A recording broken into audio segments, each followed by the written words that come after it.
Hello दोस्तों, कैसे हैं आप लोग। उम्मीद करते हैं कि बहुत अच्छे होंगे। तो दोस्तों, आज हम लोग साइंस का चैप्टर 1 हमारे आसपास के पदार्थ को पढ़ेंगे। इसमें पढ़ेंगे कि पदार्थ क्या होता है, पदार्थ के कितने गुण होते हैं और पदार्थ की कितनी अवस्थाएं होती हैं, और पदार्थ जब एक अवस्था से दूसरी अवस्था में परिवर्तित होती है तो उसे क्या कहते हैं। तो आइए जानते हैं पदार्थ किसे कहते हैं। तो सबसे पहले लिखेंगे पदार्थ किसे कहते हैं। तो वे सभी वस्तुएं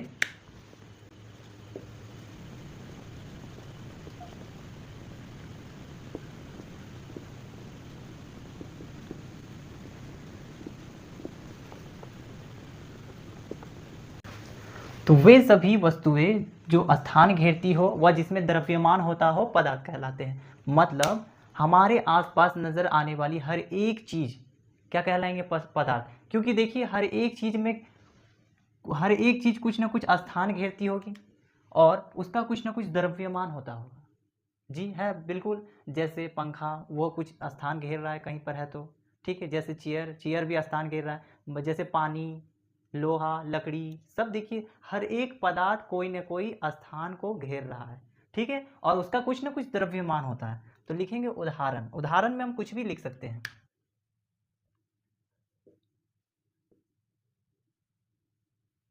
हवा, पानी, लोहा आदि। मतलब और भी बहुत कुछ हो सकता है। तो पदार्थ को समझ लिए कि क्या होता है पदार्थ। अब हम लोग जानेंगे कि पदार्थ की कितनी अवस्थाएं होती है। तो लिखेंगे पदार्थ की अवस्थाएं। पदार्थ की अवस्थाएं। तो पदार्थ की कितनी अवस्थाएं होती है।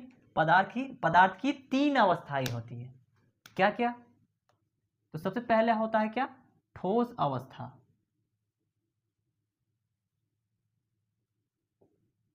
जिसको इंग्लिश से सॉलिड स्टेट के नाम से जानते हैं। वहीं पर दूसरा क्या हो गया, द्रव्य अवस्था। द्रव्य अवस्था, इसको इंग्लिश से क्या कहेंगे, लिक्विड स्टेट।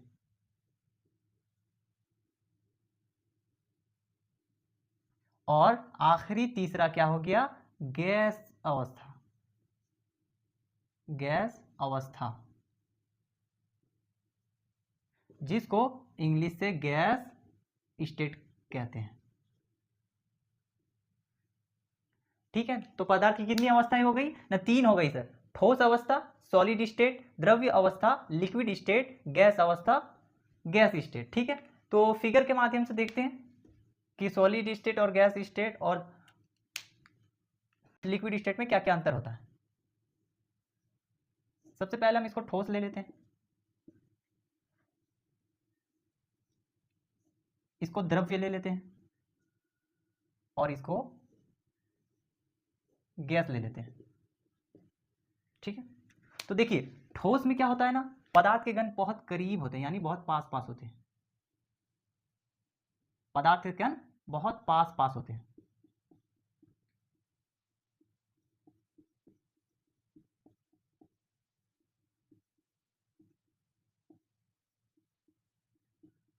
ये जो छोटा छोटा दिख रहा है इसको क्या बोलेंगे, पदार्थ के कण।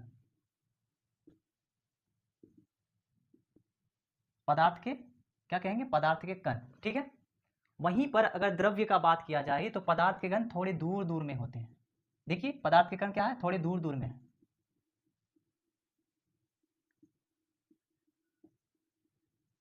और अगर गैस का बात किया जाए तो पदार्थ के कण बहुत दूर दूर होंगे। ठीक है, पदार्थ के कण बहुत दूर दूर होंगे। तो देखिए अब इसमें इसको देख के लिखना है इसका गुण। ठीक है, ठोस का गुण लिखेंगे पहले हम, उसके बाद द्रव्य का गुण लिखेंगे, उसके बाद गैस का गुण लिखेंगे। ठीक है, तो लिखेंगे ठोस के गुण।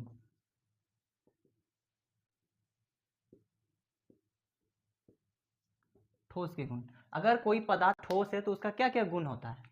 तो आइए लिखते हैं। तो सबसे पहले ठोस का जो है ना, पहला गुण हो जाएगा इसका आकार। इसका आकार तथा आयतन दोनों निश्चित होता है।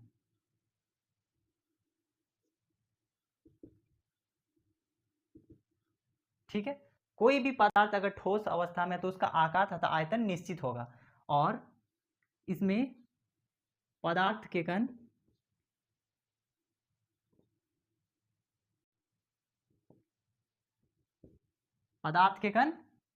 पास पास होते हैं।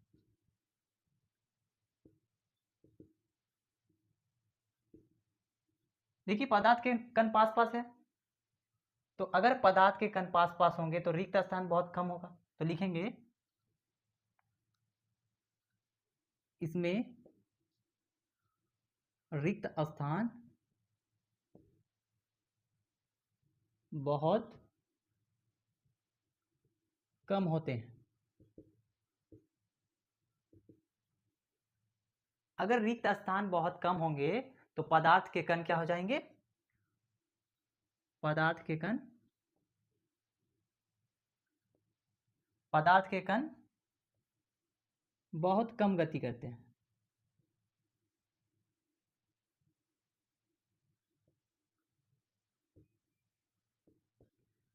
पदार्थ के कण क्या होंगे तब? बहुत कम गति करेंगे।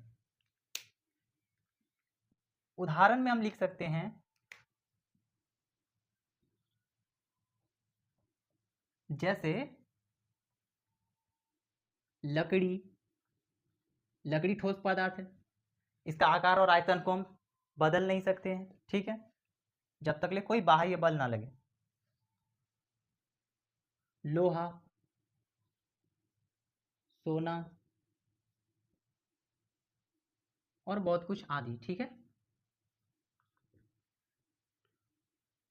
अब हम लोग जानेंगे द्रव्य के गुण। ठोस के गुण को तो लिख चुके हैं, इसका आकार तथा आयतन दोनों निश्चित होता है, इसमें पदार्थ के कण पास पास होते हैं, इसमें जिसके कारण रिक्त स्थान बहुत कम होते हैं। पदार्थ के कण बहुत कम गति करते हैं क्योंकि इनके बीच जो आकर्षण बल होता है वो बहुत मजबूत होता है, तो पदार्थ के कण गति बहुत कम करते हैं, ठीक है।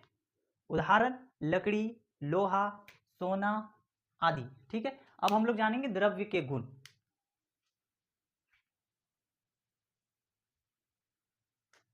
द्रव्य के गुण, तो द्रव्य के गुण में क्या हो जाएगा?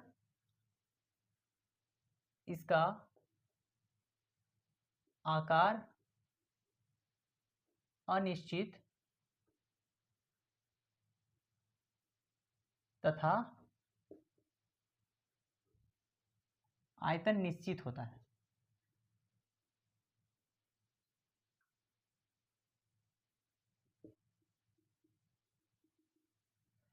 द्रव्य के क्या होगा? पहला गुण इसका आकार अनिश्चित तथा आयतन निश्चित होता है। मतलब आकार देखिए, द्रव्य पदार्थ का आकार कहीं भी रखेंगे तो उसी का आकार ले लेगा। अगर गिलास में रखेंगे तो गिलास का आकार ले लेगा, अगर जमीन पर गिरा देंगे तो जमीन पर फैल जाएगा, उसका आकार बदल जाएगा, ठीक है। तो इसका आकार अनिश्चित तथा आयतन निश्चित होता है। अगर 1 लीटर पानी अगर बोतल में रखेंगे तो 1 लीटर रहेगा, अगर वही बाल्टी में अगर डाल देंगे तो वहां पर भी 1 लीटर ही रहेगा, यानी आयतन निश्चित रहता है।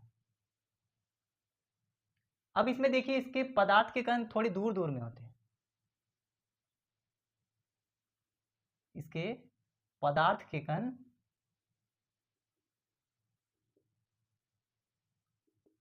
थोड़े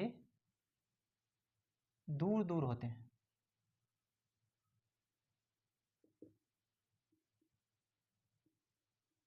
ठीक है। इसके पदार्थ के कण थोड़े दूर दूर होते हैं, जिसके कारण इसमें पदार्थ के कण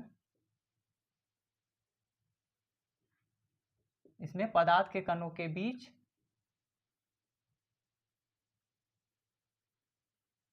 आकर्षण बल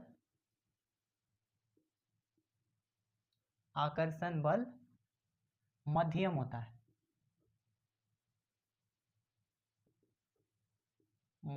है, और जो पदार्थ के कणों के बीच रिक्त स्थान होते हैं वो भी मध्यम होते हैं।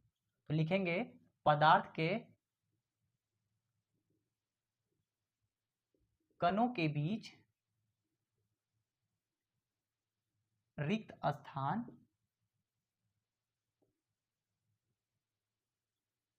मध्यम होते हैं, यानी ठोस की तुलना में से कम और गैस की तुलना से ज़्यादा होता है। ठीक है, उदाहरण के तौर पर लिखेंगे पानी, दूध, शरबत आदि। ठीक है, तो और एक बार देख लेते, इसका आकार अनिश्चित तथा आयतन निश्चित होता है। इसके पदार्थ के कण थोड़े दूर दूर होते हैं। इसमें पदार्थ के कणों के बीच आकर्षण बल मध्यम होता है। पदार्थ के कणों के बीच रिक्त स्थान मध्यम होता है। उदाहरण पानी, दूध, शरबत आदि। ठीक है, अब हम लोग जानेंगे गैस के गुण। तो लिखेंगे गैस के गुण।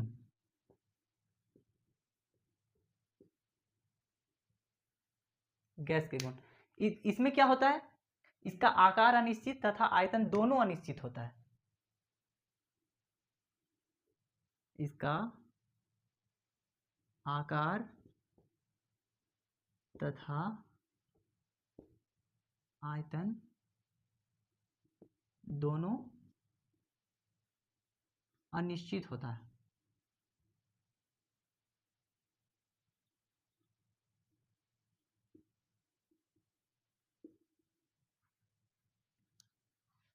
इसमें पदार्थ के कण बहुत दूर दूर होते हैं। क्या लिखेंगे, इसमें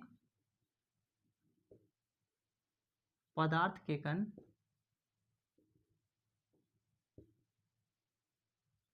बहुत दूर दूर होते हैं।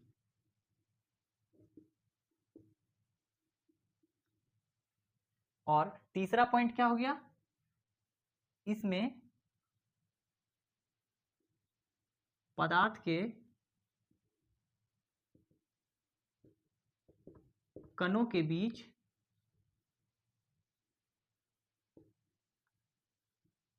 आकर्षण बल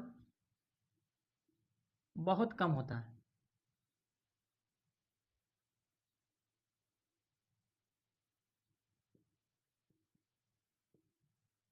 इसमें पदार्थ के कणों के बीच आकर्षण बल बहुत कम होता है। चौथा पॉइंट लिखेंगे, पदार्थ के कणों के बीच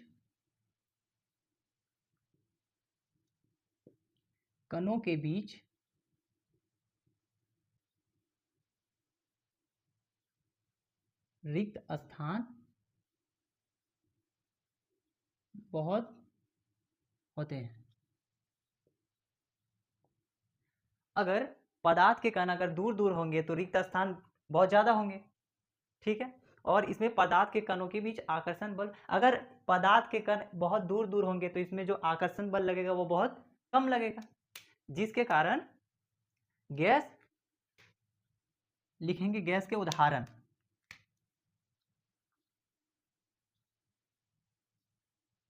जैसे ऑक्सीजन,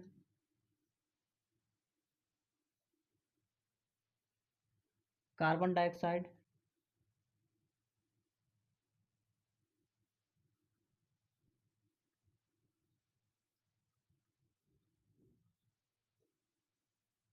आदि।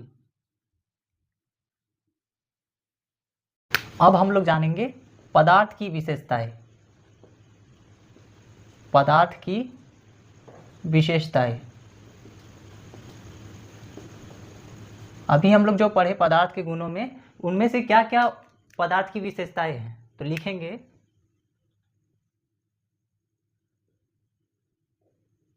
पदार्थ के कण बहुत छोटे छोटे होते हैं।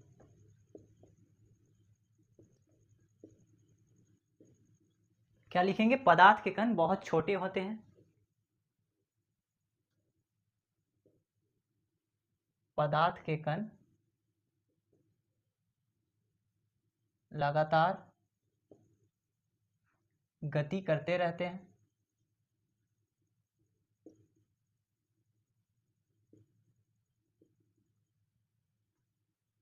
पदार्थ के कणों के बीच आकर्षण बल होता है।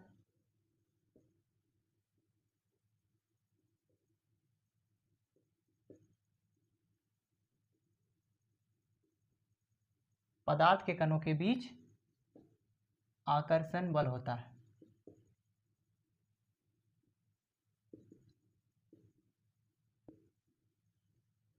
और पदार्थ के कणों के बीच रिक्त स्थान होते हैं।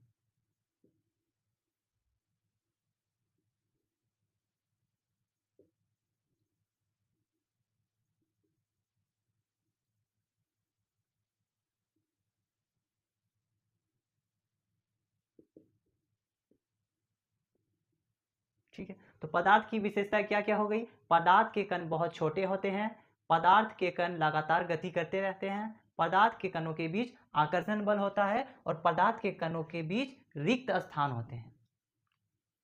अब हम लोग पढ़ेंगे गलनांक। गलनांक क्या होता है?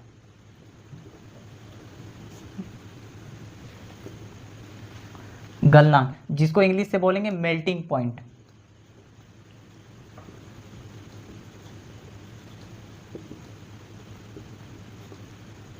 मेल्टिंग पॉइंट वह तापमान जिस पर कोई ठोस पदार्थ पिघलकर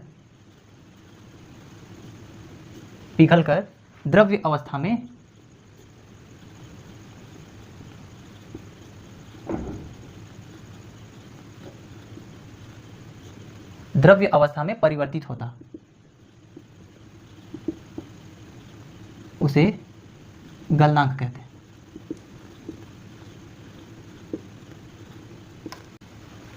वह तापमान जिस पर कोई ठोस पदार्थ पिघलकर द्रव्य अवस्था में परिवर्तित होता हो उसे गलनांक कहते हैं। जैसे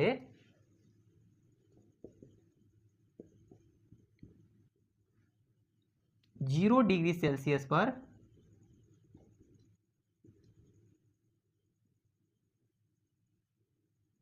बर्फ पिघलकर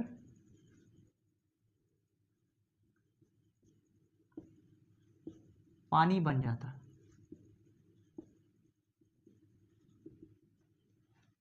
0 डिग्री सेल्सियस पर बर्फ पिघलकर पानी बनना शुरू हो जाता है। अब हम लोग जानेंगे क्वथनांक।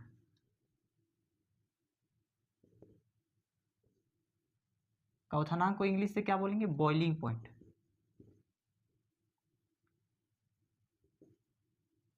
बॉइलिंग पॉइंट, ठीक है। तो लिखेंगे वह तापमान जिस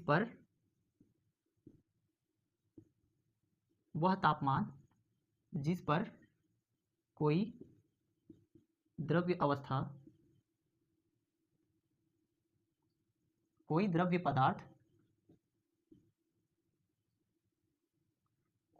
पदार्थ उबलने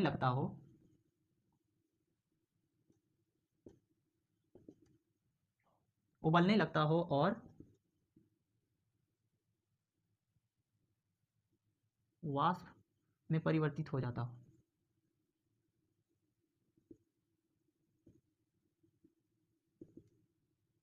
उसे क्वथनांक कहते हैं।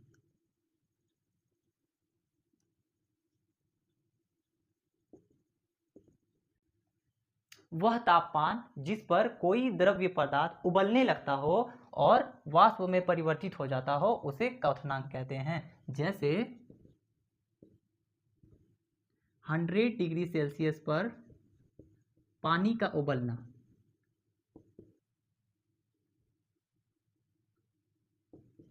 100 डिग्री सेल्सियस पर पानी का उबलना मतलब 100 डिग्री सेल्सियस पर पानी को उबालेंगे तो वो वाष्प बनकर उड़ने लगेगा और पानी जो है वाष्प बनकर उड़ जाएगा। अब हम लोग पढ़ेंगे कि पदार्थ की अवस्थाओं पे जब एक पदार्थ दूसरे अवस्था में परिवर्तित होता है तो उसको क्या कहेंगे? संघनन, ठीक है। जैसे ठोस अवस्था से द्रव अवस्था में परिवर्तित होगा तो उसको क्या कहेंगे? संगलन कहेंगे। अगर द्रव्य अवस्था से ठोस अवस्था में परिवर्तित होगा तो उसको क्या कहेंगे? जमना कहेंगे। अगर द्रव्य अवस्था से गैस अवस्था में परिवर्तित होता है तो उसको क्या कहेंगे? नवाष्पीकरण कहेंगे। अगर गैस अवस्था से द्रव्य अवस्था में परिवर्तित होगा तो उसको क्या कहेंगे? संघनन कहेंगे, ठीक है। अगर ठोस अवस्था डायरेक्ट गैस अवस्था में परिवर्तित होता हो तो उसको ऊर्ध्वपातन कहते हैं। अगर गैस अवस्था डायरेक्ट ठोस अवस्था में परिवर्तित होता हो तो उसको निक्षेपण कहते हैं। तो आइए एक एक करके विस्तार से जानते हैं। तो सबसे पहले जानेंगे कि संगलन, ठीक है, लिखेंगे संगलन।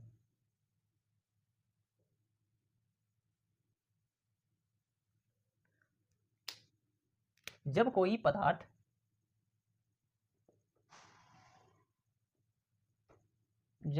पदार्थ ठोस अवस्था से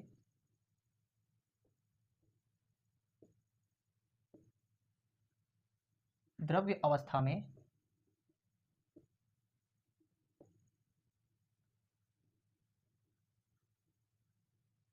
परिवर्तित होता है तो उसे संगलन कहते हैं।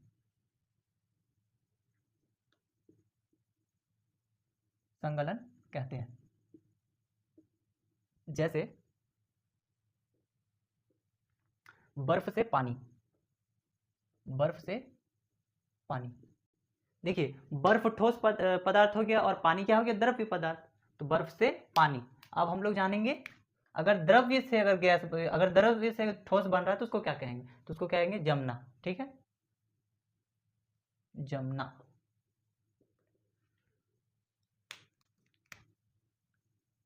जब कोई पदार्थ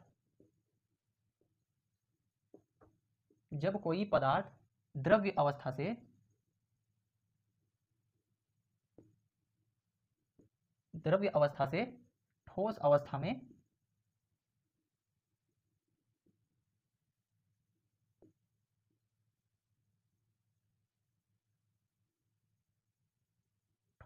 में परिवर्तित होता है तो उसे जमना कहते हैं। जमना कहते हैं। जैसे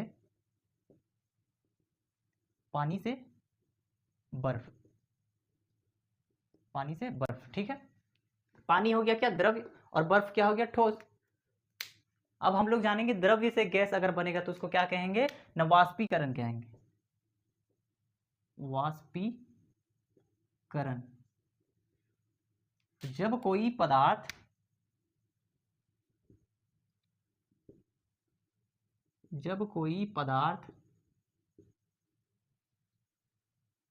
द्रव्य अवस्था से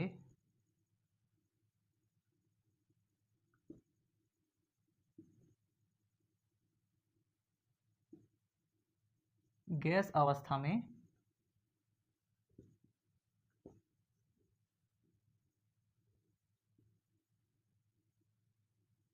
परिवर्तित होता है तो उसे वाष्पीकरण कहते हैं।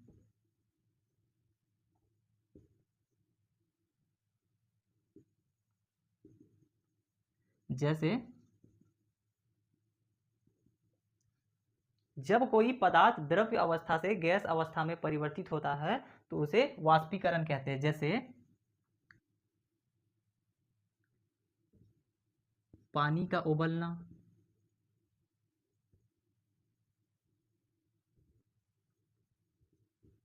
कपड़े का सूखना,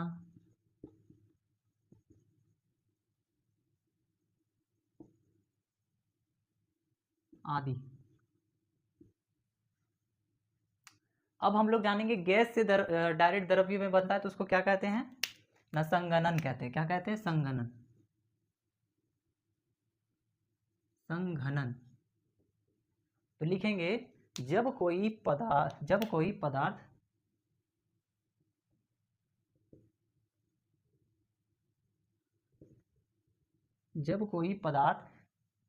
गैस अवस्था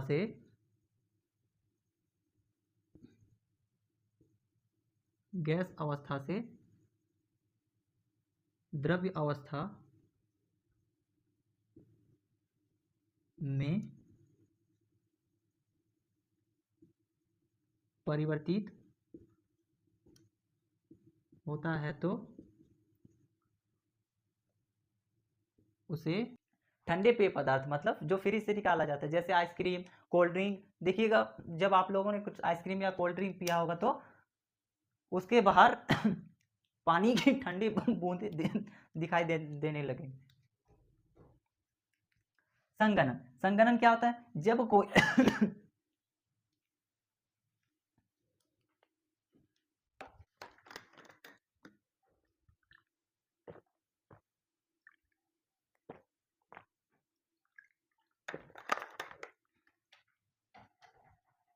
संघनन, संघनन क्या होता है?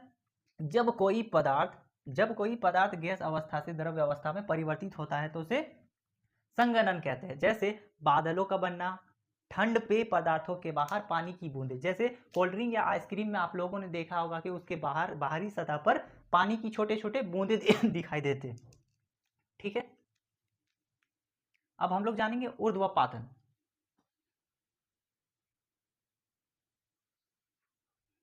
क्या है ऊर्ध्वपातन? ऊर्ध्वपातन तो लिखेंगे जब कोई पदार्थ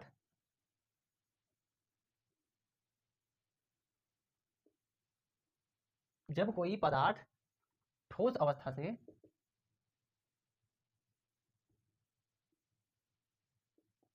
डायरेक्ट गैस अवस्था में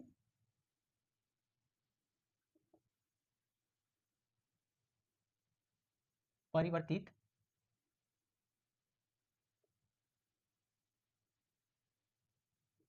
होता हो उसे, जब कोई पदार्थ ठोस अवस्था से गैस अवस्था में परिवर्तित होता हो तो उसे ऊर्ध्वपातन कहते हैं।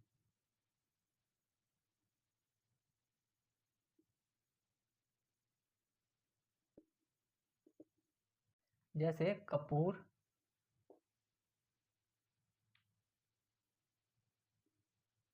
शुष्क बर्फ, ठोस कार्बन डाइऑक्साइड।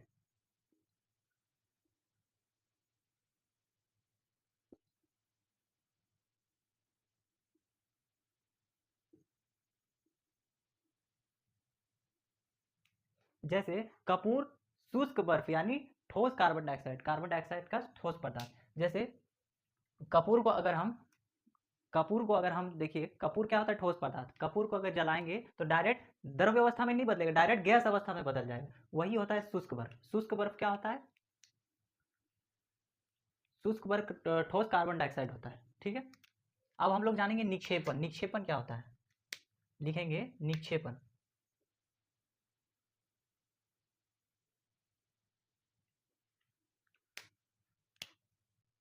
जब कोई पदार्थ गैस अवस्था से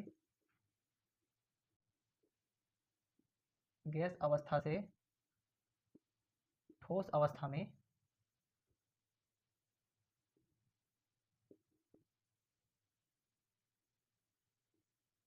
परिवर्तित होता है तो उसे निक्षेपण कहते हैं।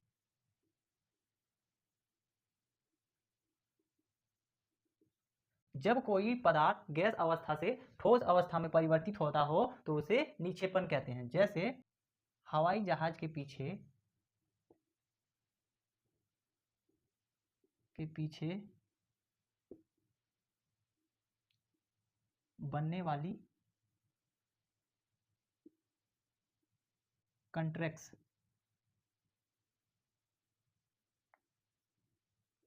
हवाई जहाज के पीछे बनने वाली कंट्रैक्ट। तो जो हवाई जहाज आप लोगों ने देखा होगा आसमान में उड़ता है तो उसके पीछे एक एक रास्ता जैसा दिखाई देता है, लगता है कि वहीं से पता चलता है कि वहीं से एरोप्लेन गया है। तो वो क्या करता है? वो अपना गैस पदार्थ ठोस अवस्था में परिवर्तित कर देता है। अब हम लोग जानेंगे थोड़ा सा इंपॉर्टेंट एक चीज है, वाष्पीकरण को प्रभावित करने वाले कारक। लिखेंगे वाष्पीकरण को प्रभावित करने वाले कारक। वाष्पीकरण को प्रभावित करने वाले कारक का मतलब होता है कि किस किस वजह से वाष्पीकरण होता है। ठीक है, तो लिखेंगे सतह का क्षेत्रफल। अगर सतह का क्षेत्रफल बढ़ाएंगे तो वाष्पीकरण तेजी से होगा। ठीक है, और तापमान, अगर तापमान बढ़ाएंगे तो वाष्पीकरण तेजी से होगा। और